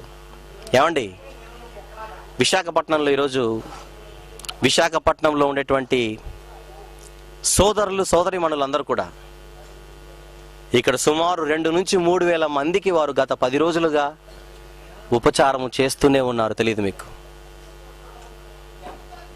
ఈ 10 రోజుల నుంచి వాళ్ళు సేవ చేస్తున్నారు అనుకుంటే పొరపాటు.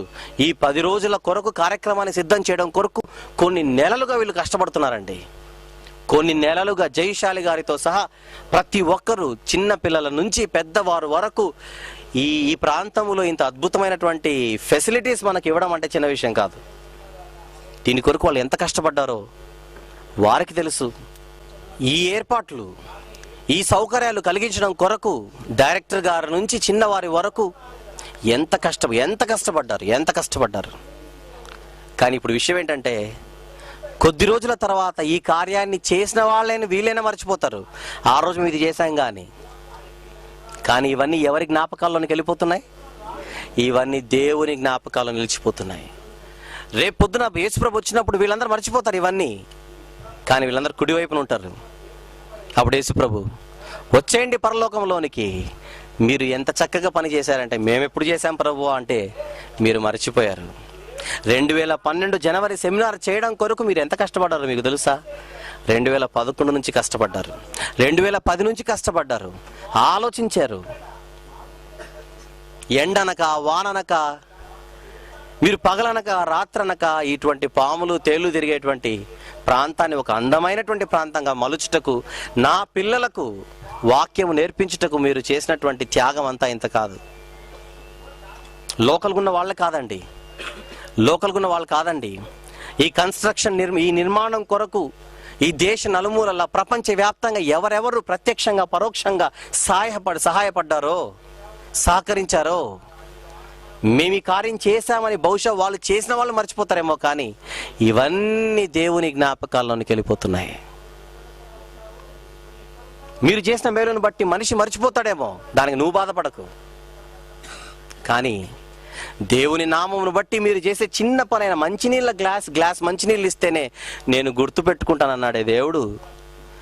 ఇంతమందికి వాక్యాన్ని వడ్డించుటకు, ఆత్మలను వెలిగించుటకు మీరు చేస్తున్న పని దేవుని జ్ఞాపకాల్లో ఉన్నతంగా నిలిచిపోతుందని మాత్రం మీరు మర్చిపోకండి. ఇక్కడ కూర్చున్న వాళ్ళు ఎంతమంది సహాయపడ్డారు? కొంతమంది డబ్బులు ఇవ్వలేని పరిస్థితి, మేము డబ్బులు ఇవ్వలేము కనుక మేము వెళ్ళి పని చేస్తామని వచ్చిన వాళ్ళు చాలామంది ఉన్నారు మీలో కూడా. ఇక్కడ ఏమండి, ఈ క్రెడిట్ అంతా ఏ ఒక్కరిదో కాదు, అందరూ కలిసి ఇంత మహా ప్రాజెక్ట్ని కంప్లీట్ చేస్తున్నారు. ఇక్కడ ఆగిపోతుందా? ఇది ముగింపా? ఈ ప్రాజెక్ట్కి ఇది ఆరంభం. ఇక పసిపిల్లలకు ట్రైనింగ్ జరగబోతుంది ఇక్కడంతా. దీని కొరకు ప్రతి ఒక్కరు సహాయపడాలి. కారణం, ఈ పిల్లలే రేపటి పౌరులు అనకండి, అద్భుతమైన క్రీస్తు సైనికులు. క్రీస్తు సైనికులను భవిష్యత్తులో తయారు చేయాలంటే మనపైన బాధ్యత ఉంది. ఎవరి జ్ఞాపకాలను ఉండాలని మీరు ప్రయత్నించి పనులు చేయకండి. మనుషుల జ్ఞాపకాల్లో ఉండాలని కాదు మనం చేయవలసింది, దేవుని జ్ఞాపకాలు ఉండిపోవాలని కూడా కాదు. ఇది మన ఇంటి పని. దేవుని పని అంటే మన ఇల్లు, దేవుడు మన తండ్రి. మన ఇంటి పని మీరు చేయండి. మీరు అడక్కున్నా దేవుడు తన జ్ఞాపకాల్లో ఉన్నతంగా పెట్టేసుకుంటాడు. అది కాకుండా ఎప్పుడు మనుషుల జ్ఞాపకాల్లో ఉండాలని దేవుని పక్కన పెట్టావా, దేవుని బాధ పెట్టడం ప్రారంభించావా నీ జీవితంలో, దానికి కూడా కొన్ని మంచి మాటలు రాయించాడు. అవి హెచ్చరికలు. చూడండి ఆ మాటను. 34 కీర్తనల గ్రంథం 15-16 వచనములు చూద్దాం. 15-16 వచనములు. 15 వచనంలోని మొదటి మాట ముందుగా, యెహోవా దృష్టి నీతిమంతుల మీద ఉన్నది. 16 వచనం, దుష్క్రియలు చేయువారి జ్ఞాపకమును భూమి మీద నుండి కొట్టివేయుటకై యెహోవా సన్నిధి వారికి విరోధముగా ఉన్నది. ఎవరి జ్ఞాపకాన్ని తుడి చేస్తున్నాడు దేవుడు? దుష్క్రియలు చేయువారు. ఎవరు దుష్క్రియలు చేయువారు? దేవుని పని చేయకుండా తమ సొంత కార్యాలను చూసుకునే ప్రతి ఒక్కరెవరు? దుష్క్రియలు చేయువారు. ఏం చేస్తున్నాడు? దానికి రిజల్ట్ ఏంటి? వారి జ్ఞాపకమును భూమి మీద నుంచి కొట్టివేయుటకై యెహోవా సన్నిధి వారికి విరోధముగా ఉన్నది. ఇంతవరకు మనం చూసినటువంటి ఈ జనాంగములో ఎవరైతే ఉన్నారో వారందరినీ ఆయన జ్ఞాపకాల్లో ఉన్నతంగా పెట్టుకుంటున్న దేవుడు వీరందరిని ఏం చేస్తున్నాడు? ఆయన తన జ్ఞాపకంలో నుంచి పక్కన పెట్టండి, అసలు భూమి మీద వారి జ్ఞాపకం లేకుండా చేయాలనుకుంటున్నాడు ఆయన. 109 కీర్తనల గ్రంథం 109లో ఒక మంచి మాటను చూద్దాం. 15వ వచనం. 109 కీర్తన 15వ వచనం, ఆయన వారి జ్ఞాపకమును భూమి మీద నుండి కొట్టివేయునట్లు ఆ పాపములు నిత్యము యెహోవా సన్నిధిని కనబడుచున్నవే. ఏమడ్డొస్తున్నాయట? భూమి మీద నుంచి వారి జ్ఞాపకం కొట్టివేయుటకై ఏవి దోహదపడుతున్నాయట దేవునికి? వారి పాపములు. ఏమర్థమవుతుంది దేవుని క్యారెక్టర్ ఇక్కడ మీకు? దేవుని కొరకు పని చేసావా? నువ్వు ప్రయత్నించకున్నా, నువ్వు అడక్కున్నా ఆయన జ్ఞాపకాల్లో నేను నిలిచిపోతావు. ఆయన జ్ఞాపకాల్లో ఉన్నవాడు భూమి ఉన్నంత వరకు అందరి జ్ఞాపకాల్లో ఉంటాడు. ఒకవేళ ఆయనకు విరోధంగా నిలిచావా, నువ్వు అడుక్కున్నా ఆయన జ్ఞాపకాల్లో ఉండవు. మళ్ళీ చెప్తున్నాను, నువ్వు దేవుని కొరకు పని చేసావా, దేవుని ఇష్టపెట్టావా, నువ్వు అడక్కున్నా ఆయన జ్ఞాపకాల్లో ఉంటావు. ఆయనకు విరోధంగా నిలబడి ఆయనకు వ్యతిరేకంగా పనిచేస్తూ ఆయన ఇష్టాన్ని జరిగించకపోతే నువ్వు అడుక్కున్నా ఆయన జ్ఞాపకాల్లో ఉండవు. అందుకే 2వ రాకడలో కొంతమంది నిలబడి, ప్రభువా నీ నామమును మేము దయ్యములను వెళ్ళగొట్టలేదా, నీ నామమును మేము ప్రవచింపలేదా, నీ నామమును అద్భుత కార్యాలను చేయలేదా అంటే యేసుప్రభు ఏమంటాడట? అక్రమము చేయువారులారా నా యొద్ద నుండి పొండి, మీరెవరో నేను ఎరుగను, మిమ్మల్ని ఎన్నడూ ఎరుగను. ఏంటి నిజంగా ఎరగడా? వీళ్ళు తెలియదా యేసుప్రభుకి? మర్చిపోయాడా? మీరు తెలుసని చెప్పుకోవడానికి కూడా నేను సిగ్గుపడుతున్నాను అంటున్నాడు యేసుప్రభు అక్కడ. ఎరుగనంటే అర్థం ఏంటి? మీరెవరో నాకు తెలియదు, వెళ్ళిపోండి, మీరెవరో నాకు తెలియదు, వెళ్ళిపోండి అంటున్నాడు. ఇష్టపెట్టిన వారిని ఉన్నతంగా చూపిస్తున్నాడు, కష్టపెట్టిన వారిని మాత్రం గెట్ లాస్ట్ అంటున్నాడు ఆయన. మీరెవరో నాకు తెలియదు. ఈ మాటలు వింటున్నప్పుడు మీకు ఏమనిపిస్తుంది చెప్పండి? ఈ భూమి మీద మీరు ఒకవేళ మనుషుల జ్ఞాపకాల్లో ఉండాలని ప్రయత్నిస్తే మాత్రం అంతకంటే తెలివి తక్కువతనం కానీ బుద్ధిహీనత కానీ ఇంకొకటి ఉండదు. అది మీ నాన్న జ్ఞాపకాలు, మీ అమ్మ జ్ఞాపకాలు, మీ భార్య జ్ఞాపకాలు, మీ భర్త జ్ఞాపకాలు, మీ పిల్లల జ్ఞాపకాలు, ఇరుగు పొరుగు వారి జ్ఞాపకాలు, ప్రజల జ్ఞాపకాల్లో ఉండాలని కనుక నువ్వు ప్రయత్నిస్తుంటే నువ్వు ఒక భయంకరమైనటువంటి రాంగ్ రూట్లో ఉన్నావు మాత్రం నువ్వు మర్చిపోకు. అందుకే పౌలు గారు చెబుతున్నారు ఏమని, నేను మనుషుల దయను సంపాదించుకొన చూచుచున్నానా? ఒకవేళ ఇప్పటికీ నేను మనుషుల దయను సంపాదించుకొన చూస్తుంటే నేను క్రీస్తు దాసుడను కాకయేపోవద్దు. నేను ఎవరి దయను సంపాదించాలి? దేవుని దయను సంపాదించాలని కంకణం కట్టుకున్నవాడు ఒక పౌలు గారు. ఇప్పుడు ముగింపులో ఒక మాట చెబుతాను. ఇంతకుముందు మీరు హెబ్రీ పత్రిక 12తో మనం మొదలు పెట్టాము ఈ పాఠాన్ని. ఏమన్నాడు అక్కడ? సులువుగా చిక్కున పెట్టు పాపములు విడిచిపెట్టి ఎవరిని చూడాలి? విశ్వాసమునకు కర్తయ్యు దాన్ని కొనసాగించు వాడైనా యేసు వైపు చూడాలి. సులువుగా చిక్కున పెట్టే పాపాలలో ఒక్క పాపాన్ని మీ ముందు పెట్టాను. ఏంటది? మనిషిగా నువ్వు బ్రతికినంత కాలం మనుషుల జ్ఞాపకాల్లో ఉండాలని నువ్వు అనుకుంటున్నావే, అది నీకు తెలియకుండా నువ్వు ఎందులో పడిపోతున్నట్టు? ఒక పాపములో పడిపోతున్నట్టు.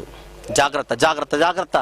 మనుషులు పొగుడుతుంటే, అది నీకు కడుపు నిండుతుంటే అది భయంకరం. అందుకే ఇంగ్లీష్లో ఒక సామెత ఉంటుంది, flattery is the food of fools అని. అంటే ఫ్లాటరీ అంటే పొగడ్త, ఫుడ్ అంటే ఆహారం, ఫూల్స్ అంటే మూర్ఖులు. మూర్ఖుల ఆహారం ఏంటట? ఫ్లాటరీ, పొగడ్త. అందుకే యేసుప్రభు లూకా సువార్త 6:26 అనుకుంటాను, మనుష్యులు మిమ్మును కొనియాడినప్పుడు మీకు శ్రమ. మనుషులు కొనియాడినప్పుడు మీకు శ్రమ. మనుషులు పొగుడుతుంటే మీరు చెట్టెక్కకండి దయచేసి. మీరు ఎక్కుతున్నది మునగ చెట్టు, ఇరుగుతుంది ఇరుగుతుంది. అస్సలు మనుషులు, మీరు ఎప్పుడు న్యూట్రల్గా ఉండండి. అవమానపరిచారా? బాధపడకండి. దేవుని పనిలో ఉన్నప్పుడు అవమానపరిచారా? బాధపడకండి. బాగా పని చేస్తే వచ్చి పొగిడారా? ఆయన దాన్ని ఎక్కువగా మీరు తీసుకోకండి. పనిలో కొనసాగండి. యేసుప్రభుని ఒక ఆవిడ అంటుంది, నిన్ను మోసిన గర్భము, నీవు కుడిచిన స్తన్యములు ధన్యములు అనంటే యేసుప్రభు థ్యాంక్ యూ అని రంజిత్ తోఫీర్ లాగా అనలేదు. అవును గాని దేవుని వాక్యము విని దాని గైకొను వారు మారిధన్యులు అన్నాడు. ఎంత కౌంటర్ ఇమీడియట్గా ఆవిడ నోరు మూయించాడు. ఇది ధన్యత్వం అనుకుంటున్నావేమో నీవు, కానీ వాక్యం గైకొంటే, నన్ను గర్భమున మోస్తే ఆవిడ ధన్యురాలు కాదు, వాక్యము గైకొనిటే మరి ధన్యురాలని చెప్పాడు. పొగడ్తలకు పడిపోయిన వాడు కాదు యేసుప్రభు. అందుకే ఈ సులువుగా చిక్కున పెట్టు పాపము నుంచి నువ్వు బయటపడాలంటే ఎవరి వైపు చూడాలి? యేసు వైపు చూడాలి. ఎలా చూడాలి? కనబడ్డే అనుకుంటున్నారా? ఆయన బ్రతుకును చదువు. ఆయన బ్రతుకులో ఏమన్నాడు తెలుసండి? పుట్టినప్పుడు ఒక మాట అన్నాడు, మీకు బాగా తెలుసు, దేవా నీ చిత్తము నెరవేర్చుటకు ఈ లోకమునకు నేను తల్లి చిత్తము కాదు, తండ్రి చిత్తము కాదు, మనుషుల చిత్తాన్ని నెరవేర్చుటకు కాదు యేసుప్రభు వచ్చింది. యేసుప్రభుని ఎలా చూడాలో మీరు జాగ్రత్తగా ఆలోచించి మీరు ముగిద్దాం ఈ పాఠాన్ని. యేసుప్రభుని ఎలా చూడాలి? సమస్య సులువుగా చిక్కున పెట్టే పాపం, పరిష్కారం యేసుప్రభు. మరి ఎలా పరిష్కారం? ఆయన ఇలా చెబుతున్నాను, జాగ్రత్తగా వినాలి. యేసుప్రభు ఈ లోకంలో ప్రవేశించినప్పుడు అన్నాడు, దేవా నాకు ఒక శరీరం అమర్చితివి, ఒక బ్రతుకునిచ్చితివి లోకములో, నీ చిత్తము నెరవేర్చుటకు ఈ లోకమునకు నేను. అది పుట్టినప్పుడు యేసుప్రభు అన్నమాట. 12 సంవత్సరాలప్పుడు ఏమన్నాడు ఆయన? 12 సంవత్సరాలప్పుడు నా తండ్రి పనుల మీద ఉండవలెనని మీరు ఎరుగరా. పుట్టినప్పుడు అన్న మాటే 12 సంవత్సరాలప్పుడు అంటున్నాడు ఆయన మాట. మరి పెరిగి పెద్దవాడైన తర్వాత నా తండ్రి పని తుదముట్టించుటయే నాకు ఆహారం అయి ఉన్నది, నా చిత్తం నెరవేర్చుకున్నట్టుకి లోకమును రాలేదు, కానీ ఇదిగో తండ్రి చిత్తం నెరవేర్చుకి లోకానికి వచ్చి తిని. రెఫరెన్సెస్ తెలుసుగా, హెబ్రీ 10:5-7 మొదటి మాట నీ చిత్తం నెరవేర్చుటకి లోకానికి వచ్చి తిని. లూకా సువార్త 2:48-49 వచనంలో ఉంటుంది, నా తండ్రి పనుల మీద నేను ఉండవాలని మీరు ఎరుగరా. తర్వాత యోహాను సువార్త 5:30 కానీ, యోహాను సువార్త 4:34 కానీ, యోహాను సువార్త 6:38 కానీ, నా తండ్రి చిత్తం నెరవేర్చుటకి ఈ లోకానికి నేను వచ్చి తిని. 6:38, 5:30, 4:34 ఎక్కడ చూసినా నా తండ్రి చిత్తం అంటున్నాడు. కానీ తల్లి చిత్తము, యోసేపు చిత్తము, మనుషుల చిత్తాన్ని నెరవేర్చడం కాదు యేసుప్రభు లోకానికి వచ్చింది. ఇక చనిపోయే ముందు కూడా గెత్సెమనే తోటలో ఏమన్నాడు తెలుసండి? తండ్రి నీ చిత్తమైతే ఈ గిన్నెను నా యుద్ధ నుండి తొలగిపోనిము, అయినను నా చిత్తము కాదు నీ చిత్తమే సిద్ధించునుగాక. ఏమర్థమవుతుంది మీకు? పుట్టినప్పటి నుంచి మరణించేంత వరకు యేసుప్రభు జీవితాన్ని మీరు పఠిస్తే తండ్రి ఇష్టం, తండ్రి ఇష్టం, తండ్రి ఇష్టం అని జీవించి మరణించాడు కనుకనే తండ్రి అయిన దేవుడు ఆయన గురించి ఒక సాక్ష్యం ఇచ్చాడు. ఈయనే నా ప్రియ కుమారుడు, ఈయన యందు నేను ఆనందించుచున్నానని. ఆ మాట చరిత్రలో ఎవరి విషయంలో అనలేదండి దేవుడు, ఒక్క యేసు ప్రభు విషయంలో తప్ప. తండ్రి అయిన దేవుడు ఆయన విషయంలో నేను ఆనందిస్తున్నాను అన్నాడు. అంటే అర్థం ఏంటి? యేసు ప్రభు జ్యేష్ఠ కుమారుడిగా ఉన్నతంగా తండ్రి జ్ఞాపకాల్లో నిలిచిపోయాడు. కుడి పార్శ్వంలో ఆయన కూర్చోబెట్టుకున్నాడు. ఇప్పుడు మీరు ఆలోచించండి, మనుషుల జ్ఞాపకాలలో ఉండిపోవాలని ఆశించి నువ్వు సులువుగా చిక్కున పెట్టే పాపంలో పడితే దీనికి పరిష్కారం ఎవరు? యేసుక్రీస్తు వారి జీవితం. విశ్వాసమునకు కర్తయు దాన్ని కొనసాగించువాడైన యేసు వైపు నువ్వు ఎలా చూస్తే నువ్వు ఎలా దేవుని జ్ఞాపకాలను నిలిచిపోవాలో నీకు తెలుస్తుంది. ప్రియ సోదరా, సోదరి, దేవుని జ్ఞాపకాలలో నీవున్నావా? ఉన్నతంగా ఆలోచించు. లేదంటే మీరెవరో నేను ఎరుగను, నా యొద్ద నుండి పొండి అని అనిపించుకోవలసి వస్తుంది ఆయన రాకడలో. నిర్ణయం మీదే, నిర్ణయం మీదే.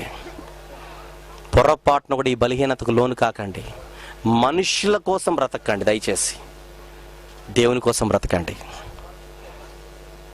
ఈ పాఠం మీరు పాటిస్తే మీ జీవితాన్ని మారుస్తుంది. ఐడియా కాదు, ఈ పాఠం. కళ్ళు మూసుకొని ప్రార్థన చేసుకుందాం.